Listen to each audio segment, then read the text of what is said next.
ያንን የመረሳ ህይወት ስታገኝ ምን ይመስል ነበር? ከዛ በፊት የኖርሽው ህይወትና ከዛ በኋላ ያለው ህይወት የልጅነትሽ ጊዜ ምን ይመስል ነበር ላንቺ? በእነሱ ዘመን መኖርን እንዳስባላለ በጣም እነዛ መጽሐፎች ላይ አታች ከመሆኑ የተነሳ ራሴን እዛ ዘመን ላይ ነበር ማስቀመጠው። እያንዳንዱ ነገሬ ከራሴ ጋር ፉክክር ነው። የትዳር ምርጫሽ እንዴት ነበረ? ቤተሰቦችሽ ናቸው የዳሩሽ ወይስ በራስሽ? አላህ ነው የመረጠልኝ። ማሻአላህ ሰበቡን የደረሰ ለማለት ነው። ትልቅ የመግባባት ችግር የሚፈጥረው እኮ ባል ውጪ እየለፋ ያለው ነገር አታውቅም ሴት። ስለዚህ ጫናዎች ይፈጠራሉ። በማታውቂው ነገር ላይ ደግሞ አንቺ ረከቦት ስለመቀየር ታስቢያለሽ፣ እሱ ግብር ስለመክፈል ያስባል።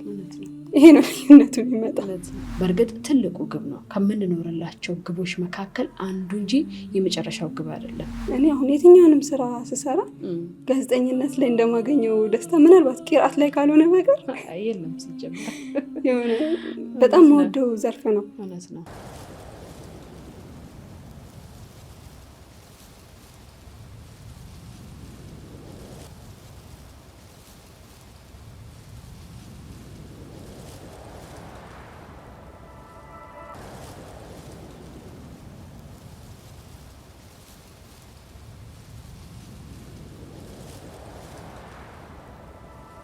ብስሚላህ አልሐምዱሊላህ ወሰላቱ ወሰላም አላ ረሱሊላህ ሰለላሁ ዐለይሂ ወሰለም። የተወደዳችሁና የተከበራችሁ ውድ የኦአይቲ ተመልካቾቻችን ሰላምታችን በያላችሁበት ይድረሳችሁ። አሰላሙ አለይኩም ወራህመቱላሂ ወበረካቱ። ይህ ሱመያዎች ፖድካስት ነው። በሱመያዎች ፖድካስት ጠንካራ እህቶችን እዚህ በመጋበዝ ከህይወት ልምዳቸው እንዲያጋሩን በመጠየቅ የምንወያይበት መድረካችን ነው። ዛሬም እንደተለመደው እዚህ እንግዳ ጋብዘናል። የዛሬዋ እንግዳዬ ኢክራም ጋዜጠኛ ማለትም እንችላለን ኢክራም አብዱ ትሆናለች። ከሷ ጋር በሚኖረን ቆይታ ትደሰቱበታላችሁ፣ ትማሩበታላችሁ ብዬ ተስፋ እያደረኩኝ እስከ ዝግጅታችን ፍጻሜ አብራችሁን እንድትቆዩ የምጋብዛችሁ የፕሮግራሙ አዘጋጅና አቅራቢ ራህመት ታጁ ከሌሎች የስቱዲዮ ባለሙያ ባልደረቦቼ ጋር በጋራ በመሆን ነው። መልካም ቆይታ። ኢክራም ጥሬን አክብረሽ እንግዳ ይሁነሽ እዚህ ስቱዲዮአችን ድረስ ስለመጣሽልኝ እጅግ አድርጌ አመሰግናለሁኝ። እንኳን ደህና መጣሽ። እንኳን በደህና ቆያችሁኝ። በጣም ነው የማመሰግነው እኔ እዚህ ድረስ ስለጋበዛችሁኝ። ይሆን ነገር እንኳን የሚጠቅም ነገር ሼር እናደርጋለን በሚል ስለተገናኘ በጣም አመሰግናለሁ። መርሐባ ጀዛክላህ ኸይራን። ቅድም ጋዜጠኛ ብዬ ነበር እና ጋዜጠኛ ሆኖ መጠየቅ እንዴት ነው ስሜቱ? ለመጀመሪያ ጊዜሽ ነው ወይስ ከዚህ በፊት እንደዚህ አይነት ኢንተርቪዎች ነበሩሽ? የተወሰነ ነበር። ያው ስሜቱ ግን እንዴት ነው ባውቅ ደስ ይለኛል። እንዲህ ነበር እንዴ ማፋጣው፣ እንዲህ ነበር እንዴ ማስጨነቀው እንድል አድርጎኛል የሆነ ሰዓት ላይ። ግን ደስ ይላል። ሪል ሲሆን አሪፍ ነው አልሐምዱሊላህ። መርሐባ። እንግዲህ ኢክራም አብዱ ማነች የሚለውን ደግሞ መጀመሪያ ለሱመያዎች ፖድካስት እንግለጽና ወደ ሌሎች ርዕሶቻችን የምንሄድ ይሆናል። እስኪ ራስሽን በደንብ አድርገሽ ግለጪ። መርሐባ። ኢክራም አብዱ እባላለሁ። አሁን ላይ የአቲካ ሴቶች ልህቀት ማዕከል መስራችና ስራ አስኪያጅ ነኝ። ከዚህ በፊት በጄሉ ቲቪ ላይ በሪፖርተርነት እንዲሁም በካስማ እንዲሁም በተለያዩ ኤንጂኦዎች ላይ በማስተባበር በተለያዩ እንትኖች ላይ ነበረ የምታወቀው። ያው ኢክራም አብዱ ማለት በትንሹ እጅን ትመስላለች። መርሐባ፣ እጅግ አድርገን እናመሰግናለን። የአቲካ መስራችና ስራ አስኪያጅ ነሽ። መርሐባ። ስለ አቲካ ብዙ የምናነሳቸው ነጥቦች ይኖራሉ ብዬ አስባለሁኝ። አቲካ ማነች፣ ምንድነች የሚለውን ነገር ለተመልካቾቻችን እንገልጻለን። ከመሆኑም ጋር ግን ከአንቺ ጋር እስኪ ትንሽ ቆይታ እናድርግና ኢክራም የት ነው የተወለደችው፣ እድገቷ እንዴት ነበር የሚለውን ደግሞ እናንሳ። መርሐባ። ያው ኢክራም እዚሁ አዲስ አበባ ወደ ቶታል 3 ቁጥር ማዞሪያ ተብሎ ለሚጠራ አካባቢ ነበር የተወለድኩት። አልሐምዱሊላህ ያው ልጅነቴም አብዛኛው እዛ አካባቢ ነበረ። ለቤተሰቤ የመጀመሪያ ልጅ ነኝ። ረዥም ዓመት በብቸኝነት ነበር ያደግኩት እና ያው ልጅነት ላይ የመጀመሪያ ልጅ ሆነሽ ብቸኛም ስትሆኚ በደንብ ምንድነው ቀብጠሽ ተንከባክበሽ ነው የምታድጊው። አልሐምዱሊላህ። ስለዚህ በቅብጠት ነው ያደግሽው ማለት ነው። የአባቷ ልጅ ተብለሽ። አንዳንዴ እንደውም ልጆች ሲቀብጡ መስመር ይስታሉ ይባላል። አንዳንዴ ደግሞ በተቃራኒው ቤተሰቦችሽ ለአንቺ የሚገባውን ቦታ ሲሰጡሽ እና እንክብካቤ ሲያደርጉልሽ የእነሱን ቃል ለመጠበቅና ቀልባቸውን ለመጠበቅ ጥረት ታደርጊያለሽ። ከሁለቱ የትኛው ነበርሽ አንቺ? ቀብጠሽ መስመር ይሳትሽ ወይንስ ቀብጠሽ የእነሱን ውለታ ለመመለስ ስርዓትና አደብሽን ጠብቀሽ ያደግሽ ልጅ ነሽ? ያው ሲያቀብጡ ልክ ያላቸው ቤተሰቦች ናቸው ማለት በዚህ በኩል ሁሉ ነገር ይደረግልሻል፣ የምትፈልጊውን አይነት ነገር እነሱ ቢጎልባቸው ይመርጣሉ። አንዳንዴ እኮ ስትቀብጪ ሁሉ ነገር ስለሞላ አይደለም፣ ግን ያላቸውን በሙሉ ለአንቺ ስለሚሰጡ ነው። ያ ደግሞ የበለጠ ኃላፊነት እንዲሰማሽ፣ የመጀመሪያ ልጅ መሆን ደግሞ በራሱ ኃላፊነት አለው። ያ ነገር እንዲሰማሽ ስለሚያደርግ ብዙ እንትን እንድታይ አያደርግሽም።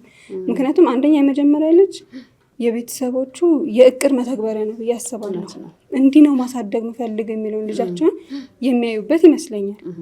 እና አልሐምዱሊላህ ማሻአላህ እንዳሰቡት ተሳክቶላቸዋል ብዬ አስባለሁ። መንገዱ ገና ቢሆንም ግን አልሐምዱሊላህ። መርሐባ። ትልቁ ነገር ሴትን ልጅ በአደብ አሳድጉ ለቁም ነገር ማብቃት ሲባል በሀገራችን ሁኔታ የተለመደው ምንድነው? ሴት ልጅ አደቧን ይዛ ተሰትራ ትዳሯን ስትይዝ ማየት ነው። በተለይ ወላጆችን የሚያስደስታቸው ያ ይመስለኛል። ከዛ የዘለለ ነገር ብዙም እንትን የሚላቸው አይመስለኝም፣ አልፎ አልፎ ካልሆነ በስተቀረ በቃ የእነሱ ስኬት ሴት ልጅ ተምራም ቀርታም ስኬታማ የሆነ ህይወትን ትዳርን ስትኖር ማየት ለወላጆች የሚያስደስታቸው ነገር ነው ብዬ ነው የማምነው። እና አንቺ በዛ መንገድ አድገሽ ዛሬ ላይ ትዳርሽን ይዘሽ ነው ያለሽው። ይህም ለነሱ ስኬት ነው ብዬ አስባለሁኝ። እንዳልሽው ደግሞ የመጀመሪያ ልጅ ስትሆኚ ብዙ ኃላፊነቶች ይኖሩብሻል እና አንቺ መንገድ ከሳትሽ ሌሎቹን መንገድ ይስታሉ ተብሎ ይታሰባል። ከአንቺ በታች ያሉ ታናናሾችሽ የአንቺን አርአያ ነው የሚከተሉት እና አንቺ መስመር እንዳስቺ ብዙ መስዋዕትነቶችን ይከፍላሉ። አንቺ ላይ ነው ብዙ ነገራቸውን የሚያውሉት። ከዛ በኋላ ያለው ነገር መስመር እንደያዘላቸው ነው የሚያስቡት እና ያ ነገር ነው እንግዲህ ያለውና የመጀመሪያ ልጅ መሆን ኃላፊነት ነው ሲባል ከብዙ አንግል ነው የሚታየው። ቤተሰቦችን እንትን ማለት እነሱ እያሉ ሆነው ትልቁ ነገር አንቺ ስኬታማ መሆንሽ ነው እና እንደዛም ነው ብዬ ነው የማስበው። ጀዛኪላሁ ኸይረን። እንዴት ነበር የመድረሳ ህይወት? ምን ይመስል ነበር? ልጅነትሽ እንዴት ታስታውሻለሽ አንቺ? የኔ ልጅነት ቅድም እንዳልሽ የመጀመሪያ ልጅ ስትሆኚ ኃላፊነቱ ብዙ አለብሽ። የኔ ደግሞ ከመጀመሪያ ልጅነት የመጀመሪያ የልጅ ልጅም ጭምር ነኝ። ስለዚህ የመጀመሪያ የልጅ ልጅም በእናት ቤተሰቦች ነኝ፣ በቅርብ ያሉት እነሱ ናቸው። የመጀመሪያ የልጅ ልጅም ነኝ፣ ለቤቴም ደግሞ በቃ ስለዚህ እንደ ብርቅ ነው የምታየው ቤት ውስጥ። ስለዚህ ሁሉም ትኩረቱ እኔ ላይ ነው ማለት ነው። እና ቤተሰብም ሲያሳድገኝ የነበራቸው የራሱ የተርቢያ መንገድ ነበረ። አባቴ ለምሳሌ ኢክራም ለምን አልከኝ ስለው ድሮ አረብ ሊግ ላይ ይሰራ ነበረ ሳውዲ እያለና እዛ ቦታ ላይ ዶክተር ኢክራም የምትባል ጠንካራ የድርጅት መሪ የነበረች ጠንካራ ሴት ነበረች እና ያችን ሴት እንድትሆኝ ይፈልጋለሁ። ይሄ ምንድነው ማግባት ብቻ አይደለም የህይወት ግቤ እንዲሆን ተደርጌ የተቀረስኩት። በቃ ማግባት አንድ የህይወት መስመር ነው፣ አንድ የህይወት አካል ነው እንጂ ግብ አይደለም። ማለት ትልቅ ነገር ነው። አልহামዱሊላህ አላህ Subhanahu Wa Ta'ala እንድንኖርበት የፈቀደልን ወይም ደግሞ ያዘዘን ነገር ነው። ግን ደግሞ የህይወት የስኬት እንትን አይደለም፣ ተፈጥሯዊ መንገድ ነው። ስለዚህ በዛ መንገድ ላይ ብቻ እንድቆም ሳይሆን የራሴ ማንነት እንዲኖረኝ የራሴ የምጥለው ነገር እንዲኖረኝ ተደርጌ ነው ያደኩትና ያ ደግሞ በተለያዩ በእያንዳንዱ መንገዶች ላይ ተጽዕኖ ፈጥሮብኛል ማለት እችላለሁ። አሁን 3 ቁጥር ማዞሪያ ነበርኩኝ ብዬሻለሁና በልጅነቴ ለመጀመሪያ ጊዜ ያገኘሁት መድረሳ ወደ 3 ቁጥር ማዞሪያ አካባቢ ነበር። መርከዝ ነበር እዛ አካባቢና ወደ 2 ዓመት አካባቢ እዛ ነው የተማርኩት። የድምጻችን ይሰማ ጊዜ አካባቢ ከዛ አካባቢ ወጣሁኝ። ድጋሚ ደግሞ ወደ ሸገር ሲቲ አሁን ሸገር ሲቲ ወደ የሚባሉት አካባቢዎች ደግሞ ገባን። ከዛ አካባቢ ወጣን ማለት ነው። እዛም አካባቢ ብዙም የመድረሳ እንቅስቃሴ አልነበረም። እኔ በትክክል መድረሳ ያገኘሁት 11ኛ ክፍል ላይ ነው። ከቃይዳ አሊፍ ብዬ ጀመርኩበት ማለት ነው። 11ኛ ክፍል ላይ ነው። እሺ ካደግሽ በኋላ ማለት ነው? መርሐባ። ከዛ በፊት ይሄ ማስታወሰው በትክክል ኖርኩበት የምለው የደርስ ሀያት አልነበር። ከዛ በኋላ እስኪ ከ11ኛ ክፍል ጀመረሽ ያንን የመድረሳ ህይወት ስታገኝ ምን ይመስል ነበር? ከዛ በፊት የኖርሽው ህይወትና ከዛ በኋላ ያለው ህይወት የልጅነትሽ ጊዜ ምን ይመስል ነበር ላንቺ? የኔ ልጅነት እዚህ ጋር አባቴ እኔን ሲያሳድገኝ እንዲሁኝ እያለ አይደለም፣ በቃ ምንድነው በራሴ መንገድ እንደሄድ ነው። ግን ምን አድርግ ነበር መሰለሽ? መጽሐፍቶችን በጣም አነብ ነበር። አልመርጥም መጽሐፍ እና አብዛኛው የሲራ መጽሐፎች የቀደምት ሰሃቦችን የነብዩ ሰለላሁ ዐለይሂ ወሰለም በቃ እነሱ አይነት መጽሐፎች እኔን ሰርተውኛል ማለት እችላለሁ። እና በልጅነቴ ፉክክር ነበረ የነበረው። በቃ እኔ 20 ምናምን ዓመት ሆነኝ ማለት በቃ ትልቅ እንትን ሰርቼ ምናምን እንደጨረስኩ ነው ማስበው። የሆነ በእነሱ ዘመን መኖርን እንዳስባላለ በጣም እነዛ መጽሐፎች ላይ አታች ከመሆን የተነሳ ራሴን እዛ ዘመን ላይ ነበር ማስቀመጠው። እያንዳንዱ ነገሬ ከራሴ ጋር ፉክክር ነው። በ17 ዓመቱ ሀገር ስለከፈተው ስለ መሐመድ ፋቲህ ስለ አይሻ ረዲየላሁ ዐንሃ የሆነ ማለት ብቸኛ ነበርኩኝ ብዬሻለሁ። ቤት ውስጥ ከሌላ ሰው ጋር የምኖረው ይሄ ማህበራዊ ህይወት አልነበረም። ስለዚህ ማነበው ይሄ ነው። ስለዚህ ለኔ ህይወት ማለት ይሄ ነው። እና ከራሴ ጋር በጣም ረጅም ጊዜ መጣላበት። በቃ ምንም እንትን የለኝም፣ ምንም እየሰራው አይደለም ምናምን ብዬ እንዳስብ የሚያደርገኝ አይነት የመጽሐፎቹ ተጽዕኖ እንደዚህ አይነት ተጽዕኖ ነበራቸው። እና 11ኛ ክፍል ስገባ በቃ መድረሳ መግባት አለብኝ አልኩኝ። በጣም ሞክር ነበር ከዛ በፊትም፣ ግን አካባቢዎቼ ላይ ማግኘት አልቻልኩም ነበረ። አሁንም ሳገኝ ፍሊዶር አካባቢ ነበረ የምንኖረው። መሳለሚያ ነው መድረሳው የነበረው። የሱቢ መድረሳ ነው። ከ12 ሰዓት ተኩል ጀምሮ የሚጀመር ማለት ነው። ስለዚህ ከዛ ነው ቃይዳ አሊፍ ብዬ ጀመርኩት። ይሄ ቁርአንን ማወቅ የጀመርኩት ከዛን ጊዜ ጀምሮ ነው አልহামዱሊላህ። ከዛ ግን በፍጥነት ነበር ቀርቼ ከዛ ወደ ሂፍዝ ገብቼ አጠቃላይ 6 ዓመት ነው ከቃይዳ እስከ ሂፍዝ ድረስ የፈጀብኝ ማለት እችላለሁ። ኮሌጅ ስጨርስ 11ኛ ክፍል ያላልኩሽ ኮሌጅ ስጨርስ ሂፍዝንም ጨርሼ እኩል ነበር አንድ ላይ ነበር የነበረው። ማሻአላህ አልহামዱሊላህ። እና አሪፍ የልጅነት ጊዜም ነበር ማለት እችላለሁ።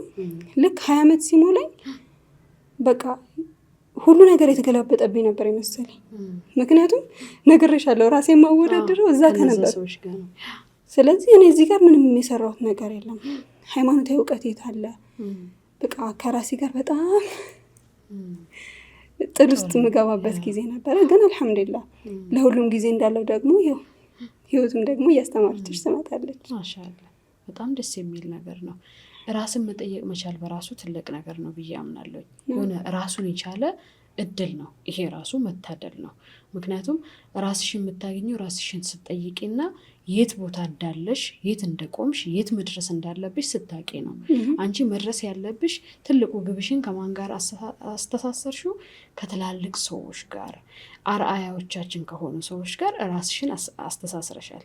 ያ ሲሆን ደግሞ እዛ ጋር ለመድረስ ምንም አይነት እንቅፋት ይፈጠርብሻል ብዬ አላምንም። እና በተለይ አንባቢ ነበርሽና ታሪክን ማንባብ ደግሞ ራሳችንን እንድንጠይቅ ምን ሰራውኝ፣ ምን ላይ ነኝ ያለሁት፣ ትናንት ሰዎች እንዲህ ነበሩ፣ ታሪክን የቀየሩ፣ ዓለምን የቀየሩ፣ ተጽዕኖ የፈጠሩ፣ ከትውልድ ወደ ትውልድ ታሪካቸው እየተወሳ ይጣፈጣል አይደል? እስከ ዛሬ ሲነሳ ትናንት ሰምተሻል፣ የዛሬ 6 ዓመት 5 ዓመት ሰምተሻል እኮ መተለን የመሐመድ አልፋህቲን ታሪክ ሰምተሻል። ዛሬም ዳግም ተደግሞ ሲነገርሽ ይጣፍጥሻል። እነዛ ሰዎች እውነትን የሰሩ ሰዎች ናቸው። ታሪክን የገነቡ ሰዎች ናቸው።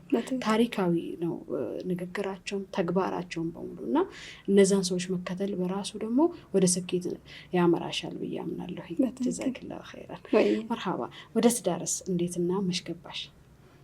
አልহামዱሊላህ ያው አምና በዚህ ጊዜ ልበል ማሻአላህ ግንቦት 21 ነበር አምና ያገባሁት። አልহামዱሊላህ 1 ዓመትሽ ነው? 1 ዓመት ሞላኝ። የትዳር ምርጫሽ እንዴት ነበረ? ቤተሰቦችሽ ናቸው የዳሩሽ ወይስ በራስሽ? አላህ ነው የመረጠልኝ። ማሻአላህ ሰበቡን የደረሰ ለማለት ነው። ያው አንዳንዴ ምርጫው ከአላህ እኮ ነው። አንዳንዴ ሰበቡን የምናደርስበት መንገድ የተለያየ ይሆናል ብዬ አምናለሁ እና ከዛ አንጻር ነው። ልክ ነሽ። ግን ያው አንዳንዴ ወደ ትዳር የምታደርጊው መንገድ ቀላል ላይሆን ይችላል በጣም። ምክንያቱም ለእኔ ትዳር አግብቶ ከመኖር አገባች ከመባል በላይ ነበረ። እንደነገርኩሽ መድረሳዬ ሩቅ ነበር ከቤት ብዬሻለሁ። ከዛ ደግሞ የሆነ ከድሮ ጀምሮ ምለፋ ሰው ነኝ። እዛም ጋር ገባለሁ እዛም ጋር የሆነ ኮርስ ለመውሰድ ሞክራለሁ ምናምን እና ራስን ለመገንባት ምክንያቱም አባቴ ያስቀመጠኝ ቦታ አለ።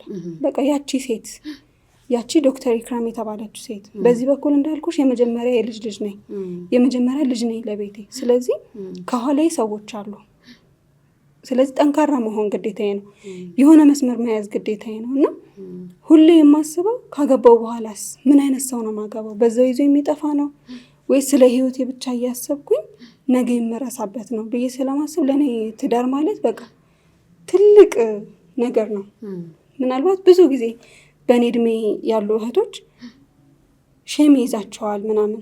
በፍጹም ነው ሼም አይዘኝ። በደንብ ነው ዱዓ ማድረጋ ሳታገቢ ማለት ነው። አዎ ከልጅነት የጀምሮ በቃ አላህዬ ምንድን ነው እኔን የሚያሳድገኝን የሆነን ባልስታይ ብዬ በደንብ ነበር ዱዓ ማደርገው ህይወቴን ስለምፈራው። ምክንያቱም በዙሪያዬ ያሉ ሰዎች ጥሩ የጀማ እንቅስቃሴ ላይ ያሉ ጥሩ ተማሪ የነበሩ ደርስ ላይ የነበሩ ሰዎች ካገቡ በኋላ ሲጠፉ ነው ማውቀው። ስለዚህ ያንን ላለመሆን በጣም ነበር መጥራው። ከዛ በላይ ደግሞ ሁሌ እልህ እንዲይዘኝ የሚያደርገኝ የነበረው ሴት ልጅ እኮ ምንድነው እስክታገባ ነው ባትቀራስ ይሁን ቂራአቷ እስከያሲን ከቀራች ይበቃታል ነው የሚባለው እንትን አለ እልህ ያስይዘኝ ነበር። ስለዚህ ማሳየት አለብኝ የሚለው እልህ አለ ማለት ነው። ስለዚህ ለትዳሬ በጣም ነበር መፋራው ምን አይነት ሰው ነው የሚያጋጥመኝ። ስለዚህ በደንብ ዱዓ ማድረግለት የነበረ በእያንዳንዱ እንትን ላይ እስቲኻራ ሰግድ ነበረ። ግን አልহামዱሊላህ አላህ ያለው ሲመጣ ደግሞ ምንድነው የሰበብ ጉዳይ ሳይሆን የሪዝቅ ጉዳይ መሆኑን እንድረዳበት ያደረገኝ ነው። አልহামዱሊላህ ማሻአላህ አልহামዱሊላህ ማሻአላህ ብለኝ እንዳልሽው ነው። ካገቡ በኋላ የሚለው ነገር አሳሳቢ ነገር ነው። ብዙ ጊዜኛ እስክናገባ ብቻ ነው ትግላችን። ከዛ በኋላ ማንነታችን፣ ግባችን ሁሉ ነገር እዛ ቦታ ላይ ነው የሚቀረው። በቃ ፍጻሜ አይደለም፣ የህይወት ፍጻሜ አይደለም ትዳር። መታሰብ ያለበትና ሊታወቅ የሚገባው ነገር በእርግጥ ትልቁ ግብ ነው ከምንኖርላቸው ግቦች መካከል አንዱ እንጂ የመጨረሻው ግብ አይደለም። ሴቶች ግን የምንሳሳተው ይመስለኛል የመጨረሻ ግባችን አድርገን ትዳርን እንወስዳለን አንዳንዴ። ከዛ በኋላ ያቺ በጣም በትምህርቷ በቂራአት ላይ በዲን ትምህርቷ በጣም ጎበዝ የነበረች ሴት ትገባለች። እዛው የት እንደገባችም አታውቂም። ማንነቷን ሁሉ ነገሯን እዛ ቦታ ላይ ትታዋለች፣ ረስተዋለች። ሌላ ማንነትን ነው ይዛ የምትወጣው። ያ ማንነት ደግሞ ምንም አይነት ግብ የሌለው ማንነት፣ መኖር፣ መብላት፣ መጠጣት፣ ልጆች መውለድ፣ ማሳደግ ብቻ የሆነ አላማ ሲኖርሽ ግብ ሲኖርሽ ልጆችሽ ላይም ትሰሪያለሽ። አላማ ከሌለሽና ግብ ከሌለሽ እዛ ቦታ ላይ ትዳር ላይ ስትገቢ የመጨረሻ ግብሽ አድርገሽ ትዳሩን ይዘሽ ሁሉንም ነገር ከተወሽ በኋላ ልጆች ላይ መስራት አትችይም። ምንም የምታወጫቸው ልጆችም ደግሞ ስኬታማ ሊሆኑ አይችሉም።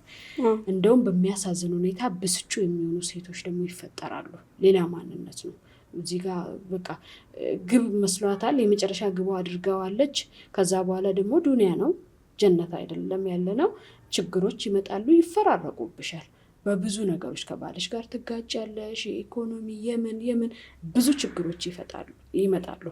አንቺ ያንን ትዳር ፍጹም አድርገሽ አስበሽዋል። ፍጹም አይደለም፣ በጣም ብዙ ችግሮች አሉ። ያንን ደግሞ ቻሌንጅ መሸከም ይከብዳታል። ከዛ በኋላ ሙሉ በሙሉ ደግሞ ትቀየራለች። ሌላ ሴት፣ ብስጩ ሴት፣ ቁጡ ሴት ትሆናለች። በነገራችን ላይ አብዛኛውን ይሄ ስለ ከትዳር በኋላ ስለ መስራት ስለ መማር ምናምን ሲታሰብ አንዳንዴ ልጅሽን ለማሳደግ ሀሳብ የሌለሽ አይነት ተደርጋሽ ትታሰቢያለሽ። እና እኔ ስማር ሁሌ አጎት የሚለኝ የነበረው ቢያንስ እንኳን ልጅሽን ማስጠናት ትችያለሽ፣ ቢያንስ ልጅሽ ነገ እንደ እናቴ ይላል ነበር የሚለኝ። ስለዚህ ይሄ ነው አይምሮዬ ላይ ያለው። ለልጅ ጥሩ እናት ለመሆን መማር አለብኝ፣ የሆነ ነገር ሊኖረኝ ይገባል። ከምንም በላይ አሁን ላይ ከስራው ከትምህርቱ ስትርቂ ጊዜ በጣም እየፈጠነ ነው እየሄደ ያለው። ስለዚህ ኮንሺየስ የሆነች እናት ለመሆን ኢንቫይሮንመንትሽን ማወቅ አለብሽ። ካልተንቀሳቀስሽ ደግሞ ብዙ ታውቂዋለሽ ብዬ አላስብም። ሀታ ባልሽ እንኳን ምን ያክል ቻሌንጅ እያጋጠመው እንዳለ አሁን ላይ ወጥተሽ ስትሰሪ ነው የገቢዎች እንትን ራሱ ሊገባሽ የሚችለው። ከልጆችሽ ጋር አሁን ላይ ፌስቡክ ላይ ያለው የሆነ ነገር ፎቶ ይፖስትና ይሄ ነገር ምንድን ነው ሊገባኝ አልቻለም። ልጆቻቸው ኤሌክትሪክ ሲጋሬት ይዘዋል ወይ የተለያየ ነገር ውስጥ ነው ያሉት ምናምን። ግን አሁን ዓለም ስላለችበት ሀገራችን ላይ የሆነ በቃ ልጆቹ ለነሱ በጣም ብፁዕ ናቸው፣ ምንም ነገር የማያጠፉ ናቸው። ነገር ግን ውጭ ላይ ስላለው ነገር ስትነግራቸው ይደነግጣሉ። ይሄን ደግሞ ኮንሽስ የሆነች እናት ለመሆን ደግሞ አካባቢሽን ማየት መቻል አለብሽ። የምታዩ ስትጋፈጩ ነው። በዛ ላይ ፍቺ ሲያጋጥም እኔ ከምንም በላይ የሚያሳስበኝ የነበረው እንዳልኩሽ ቻሪቲዎች ላይ እንቀሳቀስ ነበርና ብዙዎቹ ማገኛቸው እናቶች ጥሩ ኑሮ ላይ ነበሩ ናቸው። ከዛ ባል ሲሞት አሊያም ስትፋታ ወይ የሆነ ነገር ስትሆን ያች ሴት ቀጥታ ወደ ተረጂነት ነው የምትገባው። ምን የመሰለ ኑሮ ላይ የነበረች ሴት እነዛ ልጆች የለመዱትን አጥተው አሁን ላይ እናት ብለን የምናስባት ጎስቆላ ያለች ምናምን ነገር ነች አይደለ? በቃ እንደዛ ሆኖ ነው የሚቀየሩት። ጥሩ ኑሮ ላይ የነበሩት ሰዎች ለምን ሀታ ባሏ ቢሞት ባሏ እኮ ድርጅቶችን የሚያስተዳድር የነበረ ትልቅ ቦታ የነበረው ሰው ነው። እሱ ሲሞት ግን በቃ ሚስትየው የለችም። የለመዱትን ህይወት እንኳን መኖር አይችሉም። ቢያንስ እንኳን ያንን ነገር ተረክቦ አንድ ላይ የሚያደርግ እኔ ሁሉም ወንድ ሊያስብበት ይገባል ብዬ አስባለሁ። ዱንያ በዛች ባለችበት አትቀጥልም። ይሁን ነገር ቢፈጠር ልጆቼ ምን ላይ ነው የሚወድቁት፣ ቤተሰቤ ምን ላይ ነው የሚወድቀው የሚለው ማሰብ ትልቅ ነገር ይመስለኛል። እና ይሄም እንድጠነክር ያደርጋል። ከዛም አንጻር በተለይ ይሄ በትምህርት ጋር በተያያዘ እውቀት እኮ ማቆሚያ የለውም አይደለ? ቤቷ ውስጥ እየኖረች አንዲት ሴት ትዳሯን እየመራች እውቀትን ማሳደር ትችላለች። አሁን አንዳንዴ ማንበብ የማይፈልጉ ሴቶች ያጋጥሙሻል። በተለይ ትዳር ውስጥ ሆና እኮ ቤቷ ቁጭ ብላ ልጆቿን እያሳደገች አንባቢ ብትሆን እውቀቷን ትጨምራለች፣ በሳል ትሆናለች። ዛሬ ግን በተቃራኒ ነው አብዛኛውን ቤት ያለው። እንዳልሽው ደግሞ ባል ይሞታል፣ ፍቺ ይመጣል። በዛን ጊዜ የምትጎዳው ዞሮ ዞሮ እቺ ሴት ናት። ግን የውጭውን ዓለም እየተጋፈጠሽ ከሆነ ኃላፊነቷን እየተወጣሽ ከሆነ ስልሽ አሁን ይሄንን ስንል ሴቶች ይውጡ ትዳራቸውን ትቶ እያልን አይደለም ያለ ነው። ግን ለልጆቿ ራሱ ብቁ እናት ለመሆን አንደኛ መማር ማወቅ መቻል አለባት። መስራትም ደግሞ ይጠበቅባታል። ትዳሯንም ለማቆም አሁን ላይ ትልቅ የመግባባት ችግር የሚፈጥረው እኮ ባል ውጭ እየለፋ ያለው ነገር አታውቅም ሴት። ስለዚህ ጫናዎች ይፈጠራሉ። በማታውቂው ነገር ላይ ደግሞ አንቺ ረከቦት ስለመቀየር ታስቢያለሽ፣ እሱ ግብር ስለመክፈል ያስባል። ይሄ ነው ልዩነቱ የሚመጣው።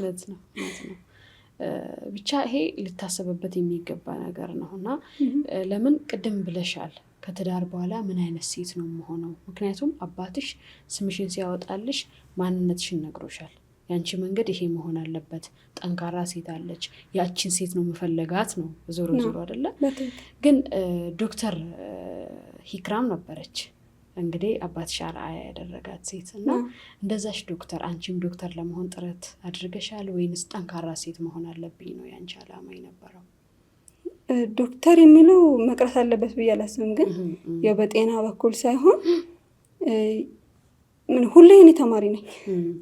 አሁን ዘንድሮ ዲግሪን እመረቃለሁ እና ማስተርስ ምንድነው መማር ያለብኝ፣ ቀጣይ ምንድነው መማር ያለብኝ የሚለውን አስባለሁ። እና እንደው ከግቦች አንዱ እሱ ነው ማለት ይቻላል። ኢንሻአላህ ዶክተር መሆን አለብኝ ብዬ አስባለሁ። አላህ ያሳካልሽ። ኢንሻአላህ አሁንም እየተማርሽ ነው ያለሽው። ከትዳር ጋር ግን ትምህርት እንዴት ነው? እውነት ቻሌንጅ አለው እንደሚባለው? አንዳንዴ ምን እንሰማለን መሰለሽ፣ ምን ትሰማያለሽ መሰለሽ? ኧረ አንቺ አላወቅሽም መድረሳ እንኳን ግቡ ትያቸዋለሽ እኮ አንዳንድ ሴቶችን ሰፈር ላይ ምናምን ስታገኛቸው። በቃ ቢያንስ መድረሳ እየሄድሽ የዲን ትምህርቶችን ተማሪ ስታያት ከልጆች ጋር ከትዳር ለልጆች ምሳ ቋጥሬ እንዲሁኝ የሚባሉ ነገሮች አሉ። ለባለቤቴ እንዲሰርቼ ከዛ ቤት ስገባ ስራው ይጠብቀኛል ብዙ ነገሮች አሉና ከነዛ አንጻር እውነት ደግሞ ቤት ውስጥ ቤት ጠርገን ምግብ ማብሰል ደግሞ ከዚህ ከዓላማችን ጋር ማነጻጸር አለብን ብለሽ ታስቢያለሽ? ወይስ ትዳር ውስጥ እየኖርሽ ደግሞ እንዴት ነው ትምህርት መማር? የሰው ልጅ የሆነ ነገር ላይ ለመድረስ የሚገፋው ምክንያት ያስፈልገዋል ብዬ አስባለሁ። ያ የሚገፋው ምክንያት ለሚደርስበት ነገር ሰበብ ነው። ያ ነው ዋናው ኮንሰፕት እንጂ አሁን ምናልባት እኔ ገና ልጆች ምናምን ገና ስለሌሉ ይሄ ነገር እንዲህ ሆን አለበት ላልል እችላለሁ። ነገር ግን እንደ አላማ ወይም ደግሞ እንደ ግብ ደግሞ የሚይዘው ነገር ምንድነው? አንደኛ ያ ባል ማን ነው? ወሳኙ እሱ ነው። አዎ ያንቺ መማር ቅር የሚለው ወይም ደግሞ ለአንቺ ደጋፊ የሆነ ሰው ነው ወይ የሚለው ትልቅ ወሳኝነት አለው። ይሄ ደግሞ መጀመሪያ ሲመረጥ ወይም ደግሞ እሱ ጋር ያለው አስተሳሰብ ይወስናል። አለበለዚያ ወጥቶ መስራት መማር የባል ሰፖርት ከሌለ በጣም ነው የሚከብደው። ማለት አይቻልም አይደለም ግን ይከብዳል። አስቢው አብረሽ የምትኖሪውን ሰው እያስከፋሽ ስትወጪ ምን ስትይ አንዳንዴ የሆነ ትንሽ የሚከብዱ ነገሮች ሊኖር ይችላል። ግን ከሚያጋጥሙሽ ነገሮች አንጻር ደግሞ መጋፈጥ ግዴታ ሊሆንብሽ ይችላል እንጂ ሳታገቢም እኮ ከባድ ነው። ምናልባት እኔ ስራ እየሰራው ነበር ስማር የነበረው እና ራስሽን ችለሽ ከዛ የተለያዩ ነገሮችን ማድረግ ዘንድሮ ለትራንስፖርትሽ ራሱ እንትን ማለት ይከብድሻል። እሱ ቻሌንጅ አለው። ከዛ ልክ ትዳር ላይ ስትገቢ እርግዝና ይኖራል ምናምን፣ እነዚህም ራሳቸው ቻሌንጅ ናቸው። ግን ደግሞ ያንን ነገር ለመጋፈጥ ደግሞ የሚገፋሽ ምክንያት በጣም ወሳኝ ነው።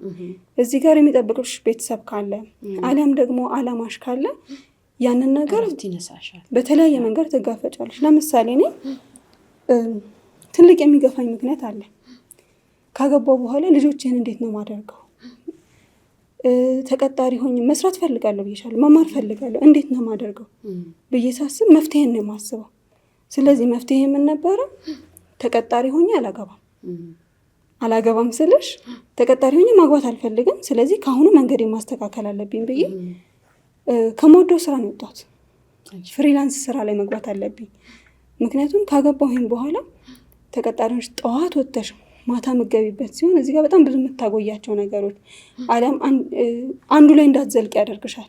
ወይ ከስራሽ ወይ ከትምህርትሽ እንድትሆኝ ያደርግሻል። እና መጀመሪያ የወሰንኩት ውሳኔ ስለ ትዳር ሳስብ ፍሪላንስ መሆን አለብኝ። የራሴንም አላማ እንትን ለማለት ከትምህርቴም ጋር ለመሄድ ትዳሬንም ለመጠበቅ ስለ ፍሪላንስ መሆን አለብኝ። ከዛ ደግሞ ቀስ በቀስ ወደ ራሴ ስራ እመጣለሁ የሚል ውሳኔ ነበር የወሰንኩት። ስለዚህ የሚገፋኝ ምክንያት ስላለ እዚህ ጋር ለሚያጋጥመኝ ቻሌንጅ መፍትሄን አቀርባለሁ ማለት ነው። ስለዚህ አሁን ላይ ያው ነፍሰ ጡር ነኝና ከወለድኩም በኋላ የማቆም ሀሳብ የለኝም። ራሴ አላማዬ ነው የሚለው ቦታ ላይ ተገኝቻለሁ። ስለዚህ ከወለድኩም በኋላ ያንን ነገር ለመታገል ቢያንስ ፍሌክሲብል የሆነ ሰዓት፣ አንዳንዴ ሴት ልጅ መስራት አለባት መማር አለባት ሲባል የግድ ልጆቿን ትጣል ወይ ከቤት ውጣ ማለት ላይሆን ይችላል። ምናምን አለው የራሳሽን እድል በራስ መወሰን የሚባለው ነገር እዚህ ጋር ነው የሚመጣው። ምንድነው ወደ ሶሻል ሚዲያው ላይ ስመጪ በጣም በርካታ ኦንላይን ሊሰሩ የሚችሉ ስራዎች አሉ። ከቤት ሳትወጪ ልትሰሪያቸው፣ ልጆችሽን ሳትበዲ ልትሰሪያቸው የምትችያቸው ስራዎች አሉ። ዋናው መጠንከር ነው የሚያስፈልገው ብዬ አስባለሁ። አሁን ላይ ወንዶች እየተንቀሳቀሱባቸው ያሉ የስራ ዘርፎች አሉ ከቤታቸው ሳይወጡ።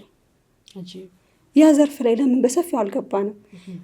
ዋናው ይሄ ልብ ላይ ያለው ቁርጠኝነት ነው። ስለዚህ ለራሴ የሚሆነውን መንገድ በዚህ መልኩ ብዬ ከመጀመሪያው እያሰመርኩኝ የምመጣ ከሆነ በዘፈቀድ የማልኖር ከሆነ ያ ይከብዳል ብዬ አላስብም። ትክክል። አዎ ትልቁ ነገር ኢማሽ ነው፣ አላማሽ ነው። አላማ እስካለሽ ድረስ ደግሞ የምተኝበትን ጊዜና ሰዓትም አታገኝም። ለምን ያ ያሰመርሽው አላማ አለ፣ መድረስ የምትፈልጊበት ቦታ አለ። እዛ ቦታ እስካልደረሽ ድረስ ደግሞ ውስጥሽም ሰላም አያገኝም ያምናለሁኝ። ጀዛክላሁ ኸይራን። መርሃባ። እንግዲህ ጋዜጠኛ ነበርሽ የሆነ ሰዓት ላይ፣ ዛሬ ላይ ቀጥልሽ ይሆን አላውቅም፣ ግን አይመስለኝም። የሆነ ሰዓት ላይ ግን ጋዜጠኛ እንደነበርሽ ያውቃለሁኝ። እና ኒቃብ ለብሶ የጋዜጠኝነት ህይወት ምን ይመስል ነበር? እስኪ እሱን ደግሞ እንነካካው። መርሃባ። እኔ አሁን የትኛውንም ስራ ስሰራ ጋዜጠኝነት ላይ እንደማገኘው ደስታ ምናልባት ቂርአት ላይ ካልሆነ ነገር የለም። ሲጀምር የሆነ በጣም መወደው ዘርፍ ነው እና ልክ 12 ከጨረስኩኝ በኋላ ምን ነበር ታርጌቴ? ኒቃብ መልበስ ፈልጋለሁ፣ ለመልበስ ወሰኛለሁ፣ ግን ደግሞ እዚጋ ጋዜጠኛ መሆን ፈልጋለሁ።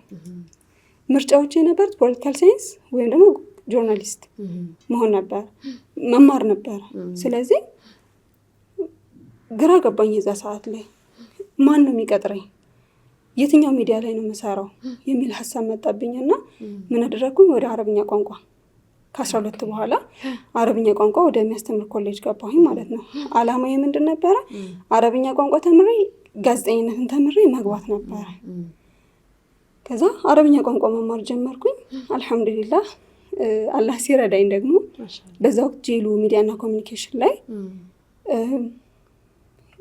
በመተርጎም እንዲሁም ደግሞ የተለያዩ ከአረብኛ የሚተረጎም ዝግጅቶችን ለማዘጋጀት በሚል ወደዛ ገባሁኝ። ከዛ አልሐምዱሊላህ ሚዲያውም ደግሞ ወደ ቲቪነት አደገ። ለእኔ ጀማል አህመድ አስተማሪ ነው፣ መምህሬ ነው። እዛ ጋር በኒቃብ ሆኜ እንድሰራ ስራሽን ሊሆን ነው ያለኝ እንጂ እዚህ ጋር ኒቃብ ለብሰሽ ኦር ሰርቲፊኬትሽ ምናምን አልነበረም ያለኝ። ሰርተሽ ስራሽን ሊሆንና ፍላጎቱ ካለሽ እዚህ ላይ ሰርተሽ ሊሆንና ከዛ በኋላ እናወራለን አለኝ። በዛው ስራ ጀመርኩኝ ማለት ነው። ከዛ የተለያዩ ስልጠናዎችን እየሰጠን ምን እያልን እዛው እየተማርኩ ነው እዛው መስራት የጀመርኩት። ይሄ የሆነው ዲፕሎሜን ገና ሳልጨርስ ተማሪ በነበርኩበት ወቅት ነው። እዛው ገብቼ ነው የጨረስኩት እና ከዛ ከሆነ ጊዜያት በኋላ ዜና ወደ መስራት ገባሁኝ። ነገረኛ ጋዜጠኛ ነበርኩ። አጂብ ኒቃቢስት ነገረኛ ጋዜጠኛ። አዎ ሲሪየስ ጉዳዮችን ማንሳት ወዳለሁ። ዜና ላይ ፎከስ አደርጋለሁ። ሲሪየስ ይሁን እኔ ኒቃብ ለብሼ እዚህ ጋር የመጋፈጥ ዓላማ የሆነ ነገር ማስቀመጥ አለብኝ የሚለው። ከዛ ሚዲያውም ደግሞ ነፃነትሽን የሚሰጥሽ ነው። በምትሰሪው ነገር ላይ የሰራሹ ነው እንጂ የሚታየው ገና ለገና ከዚህ ጋር ልታጣይ እንትን ልትኝ አይደለም። ስለዚህ በደንብ እንድሰራው እድሉን ስለፈጠረልኝ ዜናዎችንና ፕሮግራሞችን ወደ መስራት ገባውና ትልቁ ሚና ደግሞ የሚዲያውም ነበር። ኒቃብ ስለለብሽ እንዴት ብለሽ ትቀርበለሽ ምናምን አይደለም፣ ሰርተሽ ሊሆን ነው። ስለዚህ የኔ ኒቃብ እዛ ጋር እንትን አልነበረውም፣ ኢሹ አልነበረም። እና አልሐምዱሊላህ በጣም ደስ የሚል ጊዜ ነበረ። ማሻአላህ። ከዛ ነው ወደ 2 ዓመት አካባቢ ሰርቼ 2 ዓመት በመሀል ወደ ሌሎች ስራዎች ከገባ በኋላ ድጋሚ ዳና ፕሮዳክሽን ላይ ሪፖርቶችን ወደ ማዘጋጀት ገብቼ ነበረ። አሁን በጣም መመለሴ አይቀርም ኢንሻአላህ። ለቆ አይለቅም ሙያው በነገራችን ላይ እና በጣም ደግሞ የሚያስደስት ሙያም ነው። እንደውም ከጋዜጠኝነት ወደ ሌላ ሙያ መሄድ እንዴት ነው? አንቺን አልከበደሽም? በጣም ከብዶኛል። በጣም ማለት የሆነ የምታስቢው የምታልሚው ቦታ ላይ ሆነሽ ከዛ መውጣት ከባድ ነው።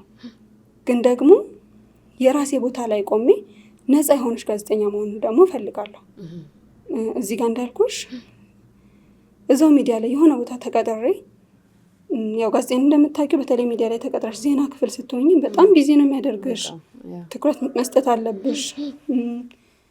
እረፍት የሚባለውን ነገር ረስተሽው ነው አይታሰብም። አዎ በሆነ ሰዓት ላይ በቃ ወሳኝ ከሆነ ያን ነገር እንትን ያልሽ ማንበብ አለብሽ ምናምን። ያንን ለመሆን ደግሞ ቅድም የነገርኩሽ ነገር አለ። ካገባው በኋላ እርግፍ አድርጌ የምተወው ሳይሆን የራሴ መስመር እንዲኖረኝ እፈልጋለሁ። ስለዚህ ያው ሚዲያውን መቼም የራሴ ቢዝነስ ላድርግ የምትይው ነገር አይደለም። ወይም አሁን ሀገራችን ላይ ባለው ሁኔታ ሚዲያን እንደ ቢዝነስ መያዛችን ወይም እንደ እንትን መቆም አትችይም። ስለዚህ ዛኔ ወደ ግል ስራዎች ገብቼ ነበረ እዛው እየተንቀሳቀስኩኝ። ከዛ በፍሪላንስ ደግሞ ጄሉ ላይም ፕሮግራሞችን በማቅረብ ኢቢኤስ ላይ ቢላል ሾው ላይ አንዳንድ ፕሮግራሞችን መስራት ምናምን ነገር ጀምሬ ነበረ። ያው በራሴ እስከምቆም ከዛ ደግሞ አላማዬ ነው ብዬ በቆንኩበት ቦታ ላይ ያንን እስከማጠናከር ነው የቆንኩት እንጂ ትመለሻለሽ። አዎ እንግዲህ ቃል ተገብቶላችሁ አይመለከተኝም። መርሃባ እንጠብቅሻለን ኢንሻአላህ። ሐቂቃ ጠንካራ ሴት በተለይ ደግሞ አደቧን ጠብቃ ኒቃቢስት ሴት ማየት በጣም ያስደስትሻል። እኔ አይደለም ኒቃቢስት የለበሰች ጋዜጠኛ እንኳን ብዙ ጊዜ ገጥሞኝ አያውቅም። ግን በስነ ስርዓት ሂጃባቸውን ለብሶ አንዳንድ ቦታዎች ላይ በተለይ ኢስላሚክ ያልሆኑ ሚዲያዎች ላይ ቦታዎች ላይ የመሳተፍ እድሉ ስለነበረኝና ስላለኝ አንዳንዴ እኔ ብቻዬን ሆናለሁ። በቃ ሙስሊም ሴት ራሱ ማለት ነውና ሙስሊም ሴት በስነ ስርዓት ሂጃቧን የለበሰች ሴት ሳይ በጣም ደስ ይለኛል። እና እንደዚህ እየተበራከትን ስንመጣ ትልቅ ለውጥ ማምጣት እንችላለን ብዬ አስባለሁ። ብቻሽን ስትሆኚ ለሰውም አዲስ ነው የምትሆኚው። አንዳንዴ በሌላ አይነት እይታ የሚያዩሻል አንዳንድ ሰዎች እና በእርግጥ ያ እኔን አይበግረኝም፣ ምክንያቱም እኔ ራሴን አውቃለሁኝ እና አንዳንድ ትላልቅ ስብሰባዎች ላይ እጄ ቆማለሁ ቁጭ እላለሁ እና ከዛ በቃ ራሴን ከነዛ ሰዎች ጋር ራሱ አላወዳደርም። ምክንያቱም ቅድም ያነሳናቸው ነጥቦች አሉ፣ አርአያዎቻችን ነበሩ፣ ይችን ዓለምን የቀየሩ ታሪክን የሰሩ እነዛን ሰዎች መሆን ስለሆነ አላማችን እዚህ ጋር ያለው ሰው ክብር ልሰጫቸው ትችያለሽ፣ ግን ያን ያህል አትንበረከኪላቸው። ከዛ አንጻር 1 2 3 ስንበዛ ደግሞ ለውጥ ማምጣት እንችላለን። በተለይ ዛሬ ላይ ያም ስለሚፈራ ነው ሴቶች በኒቃባቸው ትምህርታቸውን እንዳይማሩ ተጽዕኖ እየተደረገባቸው ያሉት፣ እየተመቱ ያሉት፣ እየተጨቆኑ ያሉት። ይሄ ስለሚታወቅ ነው። ብዙ ለውጦች እንደሚመጡ ይታወቃል፣ ይታመናል፣ ይፈራልም። በጣም እንፈራለን እንጂ እኮ ምንም ለደህንነት ስጋት ስለሆነም አይደለም እኮ። በጭራሽ የማይገናኝ ነገር እኮ ነው። ኒቃብ የለበሰች ሴት የፈጣሪዋን ትዕዛዝ ልተግብር ብላ ለፈጣሪዋ እጅ የሰጠች ሴት በተአምር የደህንነት ስጋት ልትሆን አትችልም። በተአምር እነዛ ሰዎችም ያውቃሉ፣ ግን የሚፈሩት ነገር አለ። ለውጥ እናመጣለን እዚች ሀገር ላይ ፍትህ እንዲሰፍን፣ ሁሉም በእኩልነት እንዲተዳደር፣ አደብ እንዲኖር፣ ስርዓት እንዲኖር፣ ጋጤ ወጥነት እንዲጠፋ ተጽዕኖ ልትፈጥር ይቻለሽ። ያን እንጂ የሚፈራው ይሄ አሉባልታና ታፔላውን እናውቀዋለን። እና ጠንካራ ሴቶች መፈጠር መቻል አለባቸው፣ ግዴታ ነው ብለን እናምናለን። አንቺም ወደ ሚዲያሽ እንድትመለሽ እኔም በበኩሌ ምኞቴ ነው። ምኞቴን ልገልጽልሽ እወዳለሁ በዚሁ አጋጣሚ። መርሃባ። ግን በጋዜጠኝነት ህይወት ስትኖሪ ያጋጠመሽ ቻሌንጅ ወይም ደግሞ በጣም ያስደሰተሽ እና የተደሰተሽበት ቀን ነበር ታስታውሻለሽ? እኔ ቻሌንጅ አጋጠመኝ ለማለት ይከብደኛል። ማለት በጣም ቻሌንጁን ጠብቄው ስለነበረ እዛ ቦታ ላይ እንትን ስል ቀለለኝ። ታውቂያለሽ? ማሻአላህ። እና በቃ ምንም ቻሌንጅ አላጋጠመኝም። ምናልባት ከአሁን ሳስታውሰው እንዲህም ነበር ምናምን ልል እችላለሁ። አንዳንዴ በጎሪት ትታያለሽ፣ ለብቻ ተለይተሽ ትፈተሻለሽ ምናምን። እሱ ነበር። ሀታ እንኳን ይሄ ነን ኢስላሚክ የሆኑ ቦታዎች ስንሄድ ራሱ በቃ የሆነ ደስ ይላቸዋል፣ ይገርማቸዋል ምናምን። በሚገርም አይነት ነው የሚያዩኝ እንጂ ይሄን ያክል እንትን አልነበረም። ያ ግን ምን አይነት ስሜት ይፈጥርብሻል? ውይ በቃ ፕራውድ ነው ማደርገው። ደስ ይለኝ ነበረ። ማለት ሂጃቤ ነው እዛ ቦታ ላይ እንትን ያለኝ ያስከበረኝ። ስለዚህ አልሐምዱሊላህ ማሻአላህ ሰፖርቲቭ አካባቢም ስለነበረ ይሄን ያክል ቻሌንጅ አድርጌያለሁ ብዬ አላስብም። ማሻአላህ ብትቀጥይ ጥሩ ነበር። አሁንም ትቀጥያለሽ ብለን ተስፋ እናደርጋለን። አይቀርም ኢንሻአላህ። መርሃባ። እንግዲህ የአቲካ የሴቶች ልዕቀት ማህበር ነው፣ ልዕቀት ማዕከል የአቲካ የሴቶች ልዕቀት ማዕከል መስራችና ስራ አስኪያጅ ነሽ እና አቲካ ከስያሜው እስኪ እንነሳ። ለምን ተመረጠ ይሄ ስያሜ ይሄ ስም? መርሃባ። አቲካ ማለት የአቲካ ቢንት ዘይድን ረዲየላሁ ዐንሃ የሰሃቢያን እሷን ምሳሌ በማድረግ ነው ድርጅቱም የተቋቋመ። በጣም የኔ ፌቨራይት ሰሃባ ነች። ከሰሃባ ፌቨራይት ከተባለ አላውቅም። እና ያቺ ሴት ለሆናት መመኛት ሴት ነች እና ደግሞ ታስፈልገናለች ብዬ አስባለሁ። አሁን ላይ ካየሽ አንድ ቦታ ላይ ከገባን እዛ ታጥረናል። ያቺ ሴት ቤተሰቦቿ ኢስላማዊ ማንነትን ያስተማሯት፣ ሁሉም ወንድሟ፣ አባቷ፣ እናቷ ነብዩ ሰለላሁ ዐለይሂ ወሰለም የተናገሩላቸው ነበሩ። ከዛም ባሻገር ግን ያቺ ሴት የሸሂዶች ሚስት በመባል ነው የምትታወቀው። አብዛኛው ሰው የሚያውቃት የሸሂዶች ሚስት በሚል ነው።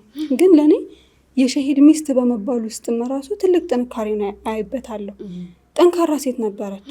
ባሎቿ በተከታታይ ሞተዋል። እነዛ ባሎቹ በሚሞቱ ሰዓት ላይ የምትሰበር ሴት አልነበረች። ባሏን አገባች፣ ከዛ ሸሂድ ሆነ፣ በአላህ መንገድ ተሰዋ። ከዛ ድጋሚ መቆም አለብኝ ብላ ሰርቫይቭ አድርጋ የምትታወቀው እንደውም በጣም ገጣሚ ነች። እና ይሄ ሪታ ልክ ሲሞቱባት የሀዘን ግጥሞችን በመግጠም ራሱ የምትታወቅ ሰሃቢዬ ነበረች።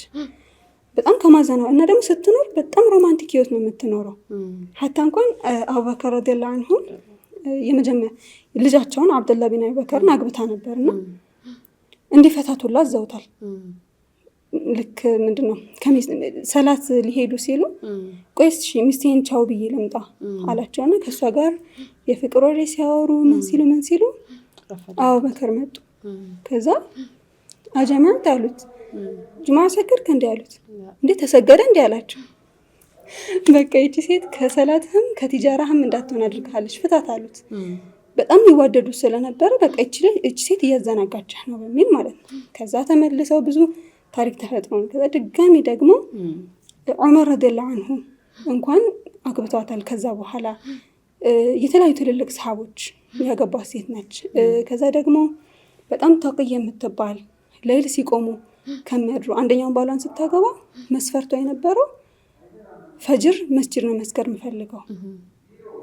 በቃ ኢማኗ ላይ በጣም ጠንካራ የሆነ ምንድነው ቋሚና ሰጋጅ ከሚባሉት ጿሚ ከነበሩት ሰሃቦች ነች። በዛ ላይ ደግሞ በጣም ገጣሚ ነች። በጣም ጠንካራ የነበረች ሴት። እንደውም ምንድነው ሸርጧ የነበረው መስጂድ ላይ ከለክሏት በጣም ይቀኑ እንደነበረ ስለመጣቅ መስጂድ እንዳይከለክሏት ነበር ሸርጧ የነበረው። ከዛ በአረብኛ ቋንቋ ችሎቷ ደግሞ በጣም ፈስሐ ነበረች። የዛኔ የነበረው እውቀት ላይ በቃ ዛሬ ከፍተኛ እውቀት የምንለውን የደረሰች ሴት ነች። በሁሉም ነገሯ የተሟላላት ሴት ነች። ከዛ ደግሞ ከአንድ ባሏ ከሞተ በኋላ ወደ ሌላኛው ባሏ ስታገባ ሰርቫይቭ ለማድረግ ራሱ ጥንካሬን ይፈልጋል። አሁን ላይ ለአብዛኞቻችን ትምህርት መሆን የምትችል በሁሉም መልኩ የተሳካላት ዱንያን አረሳችን፣ አኺራንም አረሳችን። ስትኖር ሮማንቲክ የሆነ ህይወት ነው የኖረችው ከባሎቿ ጋር። በዚህ በኩል ደግሞ ጌታዋን አረሳችን። ለጌታዋም ሰዓት አላት፣ ለራሷ ሰዓት አላት። በጣም ቆንጆ የነበረች ሴት ነች። ሁሉም ሊያገባት የሚመኛት አይነት ሴት ነበረች። ስለዚህ አላህ ዘንድም ዱንያ ላይም ተሳክቶለት ከመኖር በላይ የለምና አቲካ ያችን ሴት እንድናስታውስበት ነው። ማሻአላህ በጣም ደስ የሚል ነገር ነው። ትናንትን ማስታወስ አርአያ ማስታወስ ትልቅ ነገር ነው ብዬ አምናለሁ። አቲካ እንግዲህ ለሴቶች ነው የተመሰረተው የተቋቋመው። መቼና እንዴት ነበር የተቋቋመው? የዛ 2017 ጥቅምት 2017 ላይ ነበረ ፍቃዱን ያገኘው። ስራ የጀመረው አምና ክረምት ላይ ነበረ የክረምት ኮርሶችን በመስጠት። ከዛ አመቱን ሙሉ የተለያዩ ቂርአት ላይ ነው የተለያዩ ዓላማዎች ቢኖሩትም የመጀመሪያው የቂርአቱን ምንድነው ወደ ቂርአቱ ዘርፍ ላይ ፎከስ አድርጎ ከዛ እዛው ላይ የተለያዩ ትሬኒንጎች እየተካተቱበት ነበር የተጀመረው። እስካሁን ስልጠና ላይ ፎከስ አላደረግንም ነበር። አሁን በዚህ አመት ደግሞ በዋናነት ስልጠናው ላይ ደግሞ ፎከስ አድርገን ነው የምንመጣው ባላህ ፈቃድ ኢንሻአላህ። የተለያዩ ስልጠናዎችን እንዲሁም ደግሞ ደርሶችን በማዘጋጀት ነው እየተንቀሳቀስን ያለን አልহামዱሊላህ። ምን አይነት ስልጠናዎች ይሰጣሉ?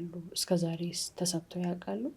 ከደርሶች በተጨማሪ ነው ያው አቲካ ዓላማው መድረክ መሆን ነው። ለሴቶች እርስ በርስ የሚተዋወቁበት የሚጠቃቀሙበት መድረክ መሆን ነው። ከአንደኛውም ገፊ ምክንያቶቹ አንዱ በዚህ በኩል በጣም ጠንካራ ሳይካትሪስቶች አሉ፣ የጤና ባለሙያዎች አሉ፣ ትሬነሮች አሉ። እዚህ ጋር ደግሞ የሚያስፈልጋቸው ሴቶች አሉ። ሁለቱ መገናኘት አልቻሉም። ስለዚህ ሁለቱን እርስ በርስ የሚያገናኝ ተቋም ማለት ነው። ሀታ ወንዶች ራሱ ሆኖ እህቶቻቸውን ለመጥቀም በጣም ዝግጁ የሆኑ ለምሳሌ ሶሻል ሚዲያ ላይ ወንድም ጁናይድን ማንሳት እችላለሁ። ሴቶችን ለማበረታታት ይፈልጋል። እዛ ዘርፍ ላይ በቃ ቤታቸው ሆነው ራሳቸውን እንዲያሳድጉ እንትን የሚሉበትን መንገድ መፍጠር ይፈልጋል። ግን ደግሞ የተሰበሰበ ነገር የለም። ስለዚህ አቲካ እንደዚህ አይነት ነገሮችን ማዘጋጀት ይፈልጋል ማለት ነው። ከዚህ በፊት ዲጂታል ማርኬቲንግ ትሬኒንግ ተሰጥቷል። የአረብኛ ቋንቋ፣ የእንግሊዝኛ ቋንቋ ትሬኒንግ ተሰጥቷል። ከዚህም በኋላ ደግሞ እየተዘጋጁ ያሉ ትሬኒንጎች አሉ። ሌሎችም ደግሞ የሙያ ስልጠናዎችን መስጠት የሚፈልጉ በርካታ ስፖንሰሮች ይመጣሉ እኛ ጋር። ስለዚህ እነዛን ትሬኒንግ ማድረግ የሚፈልጉትን ትሬኒንግ ከሚያስፈልጋቸው ጋር አገናኝተን ወደ ስራው ዓለም እንዲገቡ ራሳቸውን እንዲለውጡ። አንዳንዴ የእንትን ትሬኒንግ ብቻ አይደለም፣ ስለ ስራ ብቻ አይደለም፣ ስለ ህይወት ሊሆን ይችላል። አንዳንዴ ሩቃ ቤት ላይ በጣም ብዙ ፈተናዎች አሉ። ከነዛ ወጣ ደግሞ ራሷን በራሷ እንዴት ሩቃ ማድረግ እንደምትችል የተለያዩ ስልጠናዎች እናዘጋጃለን። ለሰለምቴዎች የሚሆኑ ስልጠናዎች አሉ። ከሰለም በኋላ ማንም ይቀበላቸው። ስለዚህ መሰረታዊ የእስልምና ህግጋት ምንድን ናቸው? ስለ ሰላት ስለ ጧሃራ ስለተለያዩ ነገሮች የሚማሩበት የራሱ መድረክ አለ። ስለዚህ የሴቶች ቤት ነው በአጠቃላይ። ማሻአላህ አንድ ሴት ሲደብራት የሆነ ጭንቅ ባላት ሰዓት እኛ ጋር ብትመጣ ለእሷ የሚሆን ፕሮግራም አታጣም። ከዛም ደግሞ በቋሚነት የሚዘጋጁ የቅዳሜ ፕሮግራሞች ነበሩ። እነዛ ፕሮግራሞች ላይ የተለያዩ ርዕሶች ይነሳሉ። የልባችን የምናወራበት ነው። ማሻአላህ በጣም ደስ ይላል። እንግዲህ በአካል ነው እስካሁን እየሰጣችሁ ያላችሁት። እንዴት ነው የኦንላይን ነገርስ አላመቻቻችሁ? ኦንላይን ላይ ቂርአት ብቻ ነበረ እስካሁን የነበረው። ከዚህ በኋላ ግን አይቀርም ኢንሻአላህ። አላህ ያግዛችሁ። ግን ምን ለውጦችን አመጣችሁ እስከዛሬ? ለእኔ አንድ ትልቅ ለውጥ ማለት የምችለው አንዲት ሴት እህቶች ያሉ ጭንቅ ባላት ሰዓት እህቶች ያሉ ብላ መምጣቷ ለእኔ ትልቅ ለውጥ ነው። አልሐምዱሊላህ ብዙዎች ባልልም በዚች አጭር ጊዜ ላይ በትንሽ ሰዎች ህይወት ላይ ያየነው ለውጥ ለካ እንዲህ ነው ብለው መመለሳቸው ለእኔ ትልቅ ነገር ነው። አንዲት ሴት ትበቃኛለች ለእኔ። ይህንን ማለት እችላለሁ። ማለት ይሄ ከደርሱም ከተለያዩ ትሬኒንጎችን ከየትኛውም ነገር ባሻገር አንዲት ሴት ይሄ ማረፊያ ነው ብላ መምጣቷ ለእኔ ትልቅ ለውጥ ነው። እዛ ምክር ታገኛለሽ፣ ትጨነቃለሽ፣ ከጭንቀቷ የምትወጣበት አጋጣሚ ነው። እንደ ቤቴ እህቶቼ ናቸው ብላ መምጣቷ ትልቅ። ደግሞም ይመጣሉ፣ ብዙ እህቶቻችን ይመጣሉ። የተለያየ ሀጃ ላይ ያሉ ጭንቅ ሲላቸው እኛ ጋር የሚመጡ እህቶቻችን አሉ። ለእነሱ ማረፊያ መሆናችን ትልቅ ነገር ነው። ሁሌም ቤታቸውን ክፍት ነው ለማንኛውም ሰው። ከአንዲት ሴት እዛ አቲካ ውስጥ ገብቶ ቤተሰብ ለመሆን ምንድን ነው የሚያስፈልገው? መስፈርቱ ምንድን ነው? መምጣት ብቻ ነው የሚጠበቅባት። ከዛ ደርስ ከሆነ የሰዓቱ ሁኔታ ምናምን፣ ለምሳሌ በክፍያ ደርሶችን እንሰጣለን። ነገር ግን መቅራት እየፈለገች አቅም ባለመኖር ምክንያት ግን የማትቀራ ሴት የለች። ለሰለምቴዎች ሙሉ ለሙሉ አገልግሎታችን ነፃ ነው፣ ምንም አይነት አገልግሎት። ከዛም ደግሞ ሀታ ቴራፒ ራሱ እየወሰዱ ሌላ ቦታ ላይ እኛ ጋር ሲመጡ ቁርአን ላይ ፎከስ ያደረጉ ነገሮችን ከቁርአን ጋር እንዲተዋወቁ ሪሊፍ እንዲያገኙበት ነው የምናደርገው። ስለዚህ እኛ ጋር ሲመጡ ለእነሱ የሚመቸውን ፕሮግራማቸውን እየመረጡ መቀላቀል ይችላሉ። ማሻአላህ። እንግዲህ ደርስ ሲሰጥ ብዙ ነገሮችን ያካትታል ብዬ አምናለሁ። በተለይ አደብን ያካትታል። እስልምና በሁሉም ነገር ላይ የራሱ የሆነ መንሃጅ አለው እና ያንን መንገድ ጠብቀን መጓዝ ደግሞ የኛ ኃላፊነት ነው አይደለም?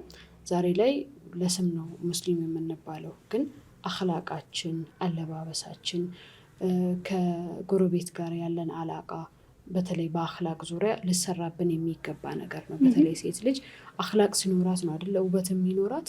አኽላቅ ከሌላት ምንም ውበት የላትም። እስልምናና ሙስሊሞችና አኽላቅ የሚነጣጠሉ ነገር አይደሉም። አንድ አካል ነው መሆን ያለብን። ነቢ ሰለላሁ ዐለይሂ ወሰለም እኔ የተላኩት አኽላቅን ስነምግባርን መልካም ስነምግባርን ላሟላ ነው ብሎ ያሉበትም አጋጣሚ ነው ያለው እና ታላቁ ነቢይ ይህንን እስካሉ ድረስ የኛ አኽላቅ ምን መሆን አለበት የሚለው ነገር አሳሳቢ ነው። እንደዚህ አይነት ድርጅቶች እስላማዊ ድርጅቶች ሲከፈቱ በተለይ ሙስሊም ሴቶች ላይ እሰራለሁ ብሎ እስካለ ድረስ በመጀመሪያ ደረጃ መስራት አለበት ብዬ የማምነው ከእውቀቱም በተጨማሪ አኽላቅ ስነ ምግባር ላይ መስራት አለበት ብዬ አስባለሁኝ። ለምን ብልሹ የሆነ ስነ ምግባር ነው ዛሬ ላይ እያየን ያለ ነው እና መልካም ስነ ምግባር እንዲኖረን መልካም ስነ ምግባር እንዲፈጠር ደግሞ የበኩላችንን በተለይ እናንተ ድርጅት ያላችሁ ሰዎች ትልቅ ኃላፊነት አለባችሁ ብዬ አምናለሁኝ እና በዚህ ዙሪያ እየሰራችሁ ነው። በተለይ ሴት ልጅ አደቧን እንድትጠብቅ አለባበሷን እንድትጠብቅ። ዛሬ ላይ አለባበሳችን በጣም በሚያሳዝን ሁኔታ ሙሉ በሙሉ ከቱርክ የወረስነው ውርስ ይመስለኛል። ሀቂቃ ድሮ በፊልም በተለያዩ ነገሮች እናያለን አይደለም ስልሽ አንዳንዴ አጂብ ነው የምታያቸው ሙስሊም ሀገር ሆኖ እኔ እላለሁ ለራሴ ሳትፈልጊም ቴሌቪዥንም ከፍቶ መተሽ ታያለሽ እኮ ሆን ብለሽ ቁጭ ብለሽ ፊልም ያለው ምናምን ብለሽ ባታይ እንኳን አይንሽ ያየዋል፣ ታውቂያለሽ ተጨባጩን ሁኔታና እዛ ሀገርን ባትጂ ከስር ሱሪ ይለበሳል፣ ከላይ ጸጉር ተለቆ ባዶ ጸጉር የሚካሄድበት ተጨባጭ ነው እዛ ያለው እና ቀስ በቀስ ወደ እኛ ሀገርም እየመጣ ነው ያለው እና ይህንን ነገር ደግሞ ማስተካከል ያለባችሁ እናንተ ናችሁ ብዬ አምናለሁኝ። በዚህ ዙሪያ ምን ትያለሽ? እንዴት ነው እያሰባችሁበት ነው? እያስተማራችሁ ነው ይሄንን ነገር? አዎ፣ ግን እኛ ስናስተምር እንዲሆኑ አይደለም የምንለው። ኦፍኮርስ ኒቃብ ልበሱ የሚል ትምህርት እኛ ጋር አታገኝም። እንዲሁን የሚል ትምህርት እኛ ጋር አታገኝም። ነገር ግን ትምህርቱ የምናስተምርበት መንገድ ሁሉም ሰው ከህይወቱ ጋር እያገናኘ እንዲማር እንፈልጋለን። ማለት አንድ ሐዲስ ሲነገር ወይም ደግሞ አንድ የቁርአን አያ ሲነገር በቃ ለሰሃቦች ብቻ የወረደ ተደርጎ እንዲታሰብ አይደለም። ከምር ከራስ ጋር እያገናኙ ከህይወታችን ጋር እንዴት ነው ሪሌት የሚያደርገው ይሄ ነገር የሚለውን በደንብ ከራሳቸው ጋር እንዲሁ ትሬኒንጎችን መኖራቸው ለዚህ በደንብ ያግዛል ብዬ አስባለሁ። እና አብዛኞቹ ትሬኒንጎቻችን ቁርአንን መሰረት ያደረጉ ናቸው። በቃ ቀጥታ ከቁርአን ጋር ራስሽን የምታስተያይበት ወይም ደግሞ በዛ መንገድ እንድትሄጂ የሚመራሽ ነው። ከዛ በኋላ ውሳኔው ያንቺ ነው። እኔ ጋር ሱሪ ለብሳ ብትመጣ ችግር የለብኝም፣ እቀበላታለሁ። ከዛ ምንድን ነው ኢስላም ምንድን ነው ኢስላም ምንድን ነው እንድንሆን የሚፈልገው ከኛ የሚጠበቀው ምንድን ነው የሚለው ማስተማር ነው የሚጠበቅብኝ። ያንን ነገር ማሳወቅ ነው የሚጠበቀው። ከዛ መንገዷን ራሷን ትላለች ማለት ነው። ማንነትን መፍጠር ወይም ደግሞ ማንቃት ነው የኛ ዓላማ። ምን አይነት በቃ የሆነ ቀጥ ብሎ እየተጓዘ ያለውን ወይም ደግሞ እየኖረ ያለውን ሰው የህይወት መንገዴ የቱ ጋ ነው ብሎ ቆም ብሎ እንዲያስተውል ማድረግ። ሁሌ ማነሳው አንድ ያለ ኢነ ፊ ኸልቂ ሰማዋት ወልአርድ እክትላፊ ሌይሊ ወነሃር ለአያት ሊኡሊል አልባብ።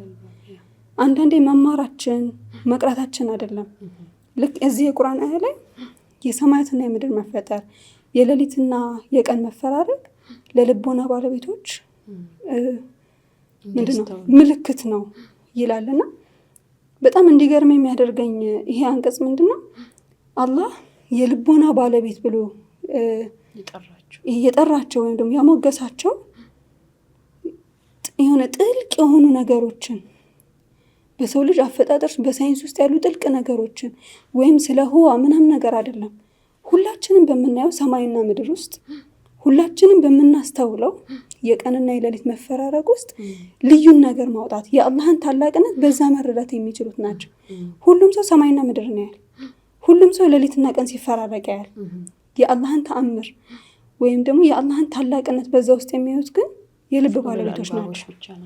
ስለዚህ በእያንዳንዱ ባለንበት ነገር ውስጥ አላህን ማየት፣ አላህን ማወቅ፣ አላህን ልባችን ውስጥ ማኖር የሚለውን ነገር ስናስተነጥን አላህን ከያዝን በኋላ ሁሉ ነገር ቀላል ነው። ያ ነው መሰረቱ ብዬ አምናለሁ። ልክ እንደዚህ አያ አብዛኞቻችን የረሳነው ይሄ ስለሆነ ነው። ፊት ለፊታችን እኮ ሁሉም አሁን ዘንድሮ እውቀት የለም ማለት አንችልም። መረጃ አለ በደንብ። ይሄ ምንድን ነው ይሰራጫል ሁሉም ቦታ። አንድ ሐዲስ ብትጀምሪለት የሚጨርስልሽ ሰው ነው ያለው። ግን ያንን ሐዲስ ከራስ ጋር ማስተሳሰር እንዴት ነው የሚመለከተኝ ይሄ ሐዲስ ለማን ነው ይወረደው? አዎ ያንን ስለ ነብዩ ሰለላሁ ዐለይሂ ወሰለም ሲራ ሳስተምር ዝም ብዬ እንደዚህ ሆኑ ብዬ ማልፈው ከሆነ ከህይወቴ ጋር እንዴት እንደማገናኘው ካላሰብኩኝ ምንም ዋጋ የለውም። ስለዚህ ምንድነው ማወዳዐከ ረቡከ ወማ ቀላ ጌታ አልተወህም ስባል እኔ ጭንቅ ባለኝ ሰዓት ላይ እሳቸውን ጌታ አልተወህም ካላቸው ነብዩ ሰለላሁ ዐለይሂ ወሰለም እኔንም እንዳልተወኝ እንትን ነው መልእክት ነው አይደል? ስለዚህ ምንድነው የቁርአንንም የሐዲስንም መልእክቶች ቀጥታ ከራሳችን ጋር አታች እንድናደርጋቸው። አሁን አብዛኞቻችን ሩቅ ነው የምናስበው። ማወዳዐከ ረቡከ ወማ ቀላ ስንል የሚለውን ስናይ ስለ ነብዩ ሰለላሁ ዐለይሂ ወሰለም እንደተነገረ ነው የምናስበው። ግን ወደ ራሳችን ለኛም ነው መልእክቱ የሚለው ነገር አናስበውም። እና ቀጥታ ከራሳችን ጋር የምናወራበትን መድረክ ከፈጠርን እያንዳንዱ ነገር ላይ ነሲሐ የምንደራረግ ከሆነ ነገሮች እየተስተካከሉ ይመጣሉ። ባላህከድ ዳዋም ምክርም ሂክማ አለው ነው። አንዲትን ሴት ተነስተሽ ኒቃብ ልበሽ እንዲህ ነው ይሄ ሐራም ነው ይሄ እንዲህ ነው ጀሃነም ትገቢያለሽ ምናምን ካልሽ እኮ የባሰ ነው የምታጠሚያት። ግን የሚያዋጣትን መንገድ እሷ ነች የምትመርጠው። ግን ይሄ መንገድ የጀሃነም ነው ይሄ መንገድ የጀነት ነው ብሎ ማመላከት ደግሞ ግዴታ ነው እና በተለይ ደግሞ ማስታወስ ምክንያቱም አስታውሱ እንዘነጋለን አይደል የሰው ልጆች ስለሆንን ስለዚህ አስታዋሽ መሆን መቻል አለብን እና ነሲሃ መደራረግ መቻል አለብን እና ከዛ አንፃር ይሄ ትክክል አይደለም ይሄ ደግሞ ትክክል ነው አንቺ ግን የፈለግሽው ምረጪ ነው የምትያት ብዙ ጊዜ እየጠመመን ያለ ነው እንደውም በእንደዚህ አይነት ሁኔታ ስለሚነገረን ነው የሆነ አለ አይደል ጠበቅ አድርጎ አንድ ነገር ልክ ሸሪዓ እንዳከረረ ሸሪዓ እንዳጠበቀ አይነት ነገር አድርገን የምንናገርባቸው ምክርም ስንለግስ ስልጠናም ስንሰጥ የምንሰጥባቸው መንገዶች በጣም ወሳኝ ናቸው ወይ ያን ሰው ያጠማዋል ወይ ደግሞ ወደ ቀናው መንገድ ይመራዋል ስለዚህ ወደ ቀናው መንገድ አንዲት ሴት እንድትመራ ከተፈለገ ሂክማ ጥበብ ሊኖረን ይገባል ከሶብር በተጨማሪ የሚለውን ነገር ነው የሚያስይዘን በተለይ ስለ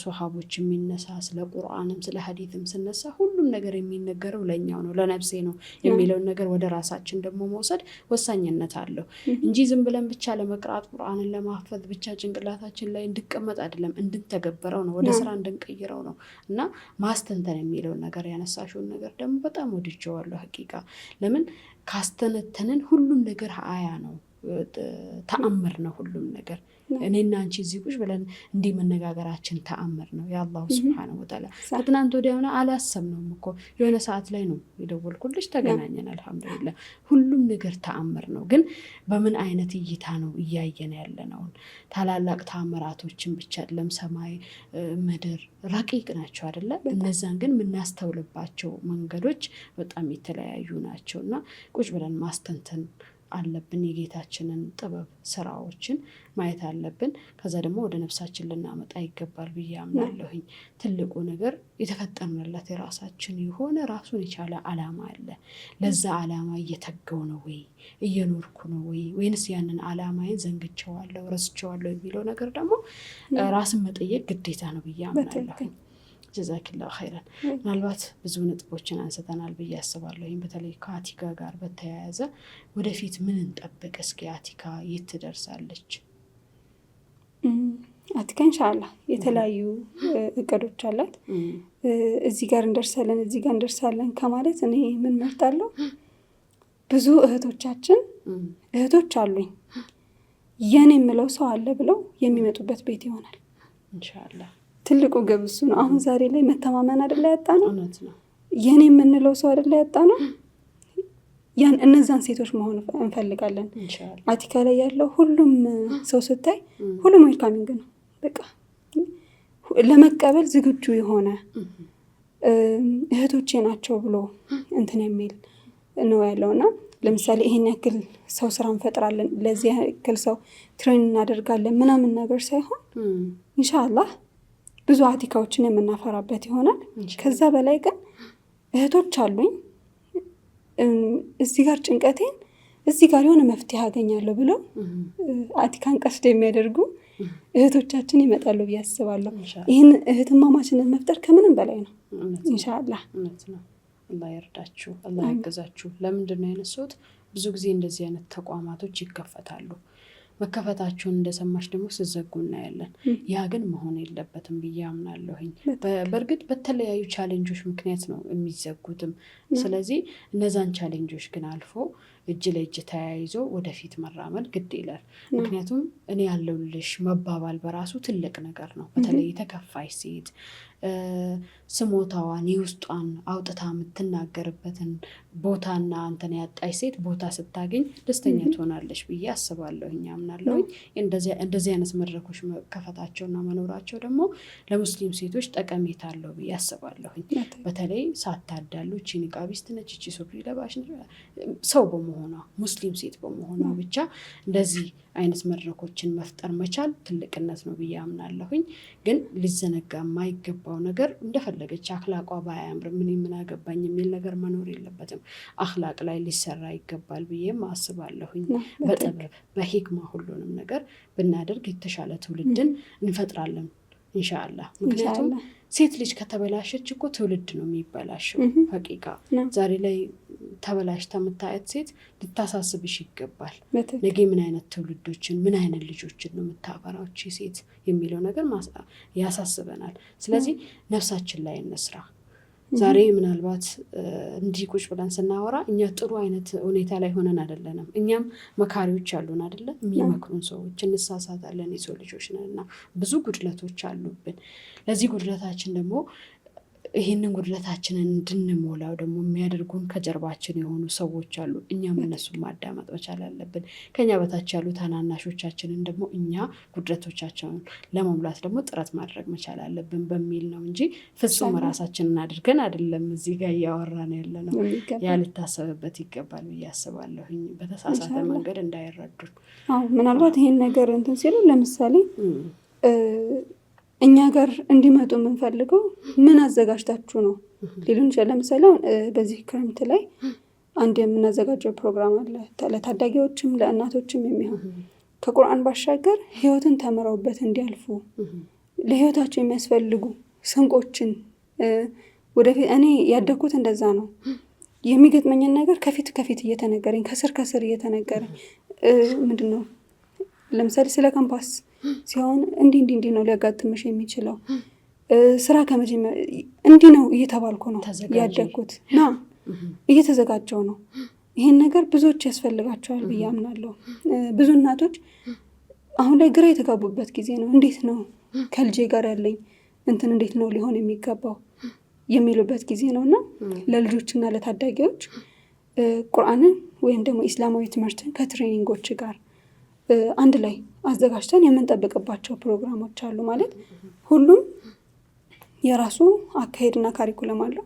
ግን እዚህ ቦታ ላይ እንዲህ ነው ያቀር ነው ማለት ስለማልፈልግ ነው ጠቅላላ አድርጌ ለመናገር የምፈልገው እና ኢንሻአላህ አብረን ስንሆን ብዙ ነገሮችን እንሰራለን ብዬ አስባለሁ። አላህ ያግዛችሁ። ትልቅ ቦታ ደርሳችሁ ደግሞ እኛም እንደምናያችሁ ተስፋ እናደርጋለን። ምክንያቱም ትልቁ የሱመያዎች ፖድካስት ሁሉ የምናገራለሁ የሱመያዎች ፖድካስት ፕሮግራም አላማ ትላልቅ ሴቶችን ብዙ ስራ እየሰሩ ያሉ ሴቶችን ጠንካራ እህቶችን ማበረታታት እና ከጎን መቆም ነው። ሴቶች ደግሞ የተሻለ ነገር እንዲያገኙ ማገናኘትም ፕሮሞት ማድረግም ጭምርም ስለሆነ ኢንሻአላህ በትልቅ ፕሮግራምና ትልቅ ቦታ ደርሳችሁ ደግሞ እንደምንገናኝ በሌላ ርዕስ እንደምንገናኝ ተስፋ አደርጋለሁኝ። ምናልባት ቀረ የምትይው ሀሳብ ካለ እንዲሁም ደግሞ ማመስገን የምትፈልጊው አካል ካለ እድሉ ልስጥሽና ውይይታችንን እንቋጨው። መርሐባ። ያው ይሄን ያክል ከረምለው ነገር ላይኖር ይችላል። ምናልባት አሁን ያለንበት ወቅት በተለይ ሂጃባችን ፈተና ውስጥ የወደቀበት ጊዜ ነው። አሁን ላይ ሰው ጋር ያለው ፈርድ ነው ሱና ነው የሚሉ ግጭቶች አሉ። ወይም ደግሞ በመልበሳችን ብቻ ልክ እንደ ስጋት እየታየንበት ያለበት ወቅት አለና ይህንን ጊዜ ጠንካራ መሆን ግዴታ ነው ብዬ አስባለሁ። እኛው ካልታገል ነው ለማን ነው የምንሰጠው? በኋላ ለልጆቻችን ድጋሚ በሂጃብ ጉዳይ ሲነታረኩ ማየት በጣም ከባድ ነው። እኔ ከልጅነቴ ገና ኤሌመንተሪ እያለሁ ትዝ ይለኛል በሰላት ጥያቄ እንትን ስንል ትንሽዬ ሆኜ እንደው በጣም እልህ ይዞኝ ምናምን ከኤሌመንተሪ ከ6ኛ ክፍል መውጣው እኔ ብቻ ነበርኩኝ። አልሰግድም ነበር በወቅቱ እቤት እኮ አልሰግድም ነበር። ግን ማለት መከልከሌ በጣም ነበረ የሚቆጭሽ። እና ልክ ለትልልቅ ለሃይ ስኩሎች ብቻ ተፈቀደ ትምህርት ቤት እሄዳለሁ ብዬ ዙሁር ብቻ ሰግጄ የመለስበት ጊዜ ነበር። ከዛ በኋላ ነው ሰላት የሚባለውን ነገር ማዕናው ራሱ የገባኝ። አሁን ኒቃብም የምንለው ነገር እንትን ሲል ለእኔ ፈርድ ነው ሱና ነው እሱ ትቼዋለሁ። በቃ እሱ ይቀመጥ። ግን አላህ ዘንድ ከመገለጥ የበለጠ መሸፈን ዋጋ አለው ብዬ አስባለሁ። እሱ ዘንድ የተወደደ ነው ብዬ አስባለሁ። ለእኔ ሂጃብ ለመልበስ ይሄ በቂ ነው። ይሄ ሂጃቤ ክብሬ ነው ብዬ ነው የለበስኩት። ማንነቴ ነው። ለእኔ ምንድን ነው ኢስላም ማንነቴ ነው፣ ሀገሬም ማንነቴ ነው።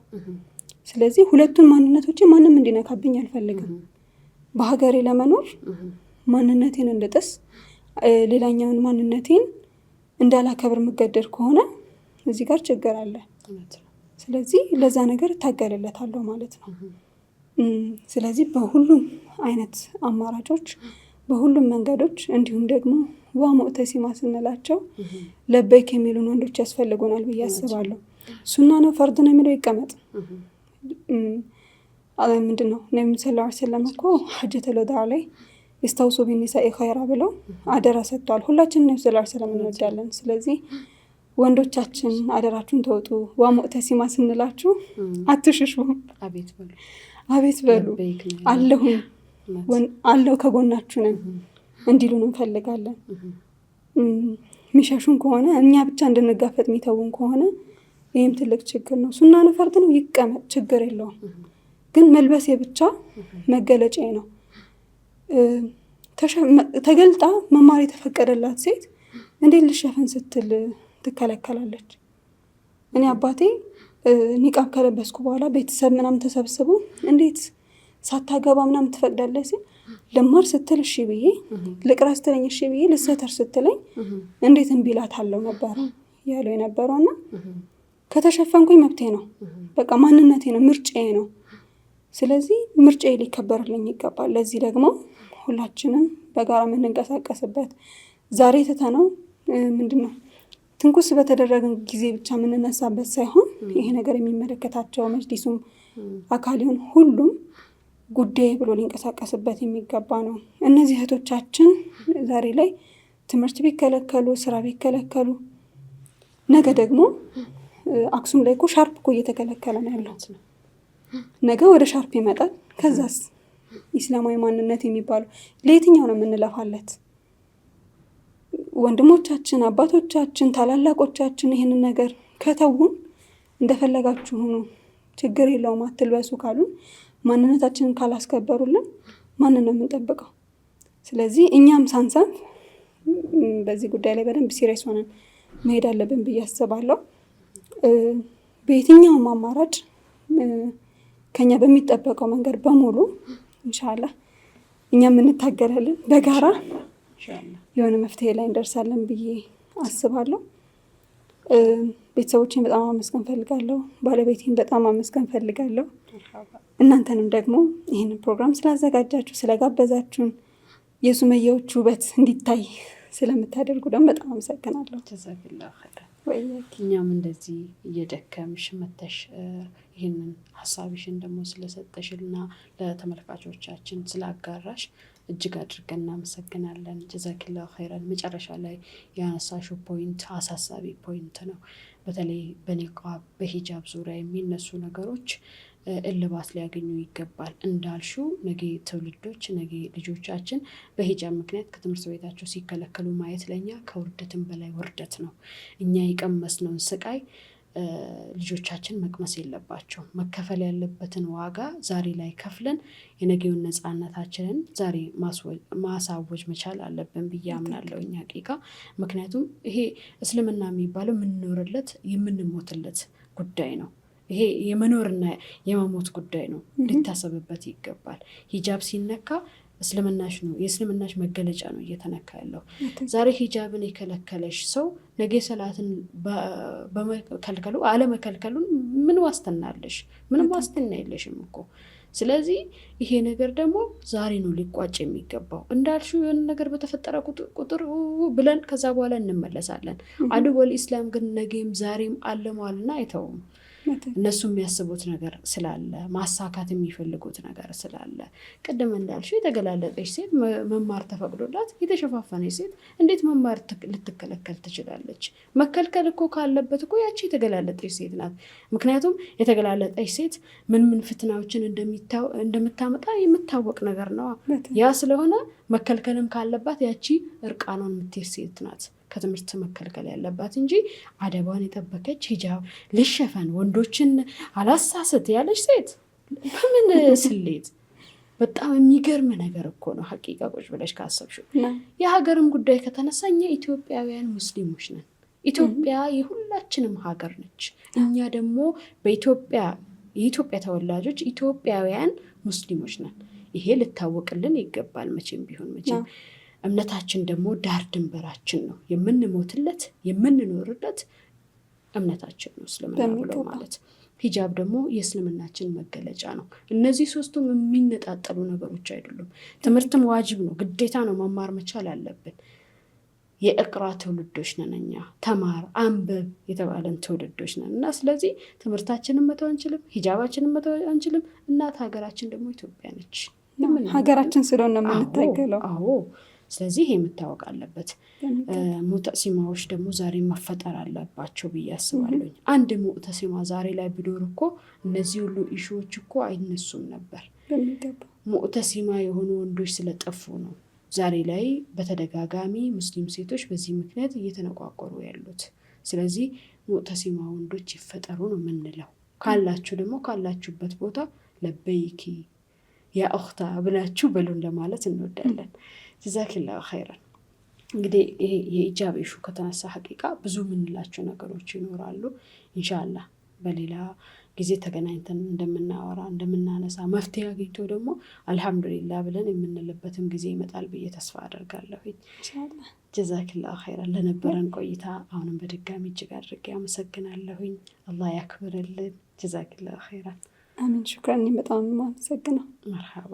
የተወደዳችሁና የተከበራችሁ ውድ የአይቲ ተመልካቾቻችን እንዲሁም ሱመያዎችን ፖድካስት በመከታተል ላይ የምትገኙ እህት ወንድሞቻችን ለዛሬው ያዘጋጀንላችሁ ፕሮግራማችን የተከታተላችሁትን ይመስል ነበር። ቀጣይ በሌላ እንግዳ እስከምንገናኝ ድረስ በያላችሁበት የአላህ ሰላም ከእናንተ ጋር ይሁን። ወሰላሙ አለይኩም ወራህመቱላሂ ወበረካቱ።